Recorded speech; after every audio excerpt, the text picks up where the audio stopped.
Le vent du soir à Savannah était chargé du parfum enivrant de jasmin et du murmure discret de l'histoire. Quand Elias Vance longea les pavés luisants, chaque fissure semblait receler un secret ancien. Les chênes drapés de mousse bordaient la rue comme des sentinelles séculaires.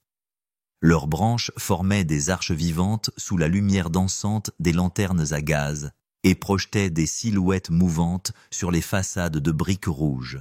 Pendant 20 ans, Elias avait transmis sa passion de l'histoire à l'université. Ses étudiants se souvenaient de son timbre grave et de son sourire discret. Ses discours éveillaient l'âme des ruines et leur donnaient vie. Pourtant, les amphithéâtres lissaient les aspérités de son rêve. Il voulait plus que des mots. Il voulait toucher le bois usé des portes et effleurer les pierres patinées par le temps. Et il avait fusionné savoir et action en devenant restaurateur de lieux délaissés.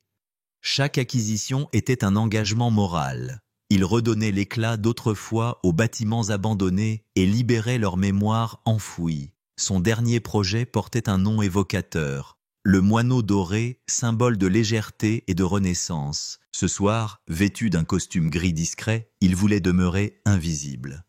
Il s'immiscerait parmi les autres convives pour juger la sincérité du service. Une table pour une personne, souhaitait-il sans ostentation. La porte en chêne apparut au détour d'une ruelle. Un léger grincement accompagna son ouverture.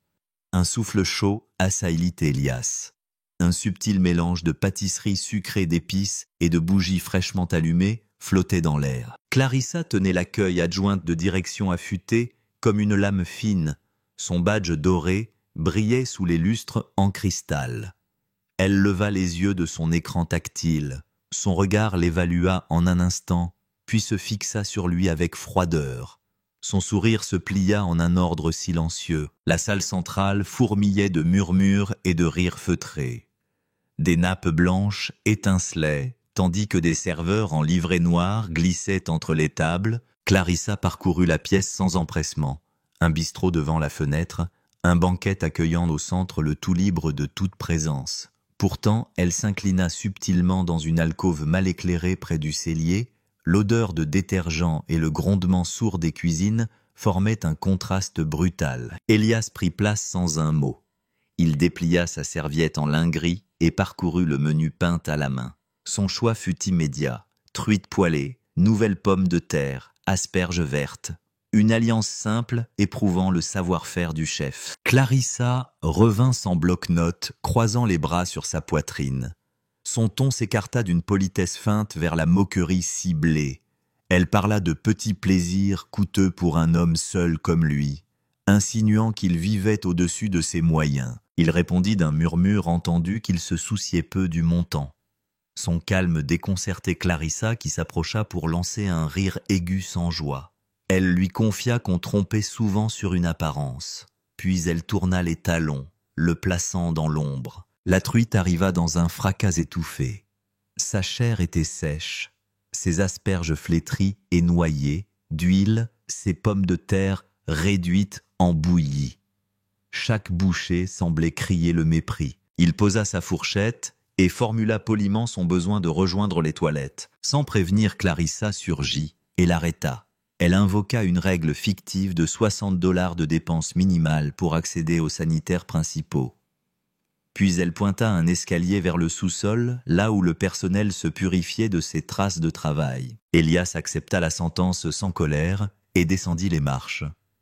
Le couloir exhalait l'humidité et la peinture écaillée. Une lumière blafarde tremblotait au-dessus du miroir fendu. Il observa son regard déterminé. Son orgueil blessé se muait en une volonté indestructible. 4 minutes plus tard, il réapparut. Son espace avait été effacé comme un effluve impalpable. La table, le banc, l'assiette, tout avait disparu. Il tint Clarissa face à son silence et demanda simplement la restitution de son lieu. Elle nia avant qu'il ne retire sa mallette. Dedans le contrat signé 2 mois plus tôt. Il était le propriétaire légitime de la chaîne. Cet aveu glaça l'assemblée. En un souffle, M. Davis, le directeur, surgit admonesta Clarissa et lui ordonna de déposer son badge. La confiance vacilla dans le regard de tous. Un instant de recueillement suivit, puis un applaudissement s'éleva. Sincère hommage à la justice discrète. Le lendemain, la salle s'était transformée. La lumière dansait sur les murs fraîchement repeints. Les tables brillaient d'un éclat retrouvé. Les plats parurent bénis de savoir-faire. Monsieur Davis accueillit Elias d'un geste respectueux et promit une formation sans faille. Quelques semaines plus tard, dans l'alcôve devenue légendaire, une plaque de laiton fut scellée, portant l'inscription « Chaque convive mérite la dignité », sans exception. On raconte depuis que la véritable grandeur n'a pas toujours besoin d'un tambourinement. Parfois, elle se manifeste par un pas modeste, une truite simple et la fermeté de l'âme.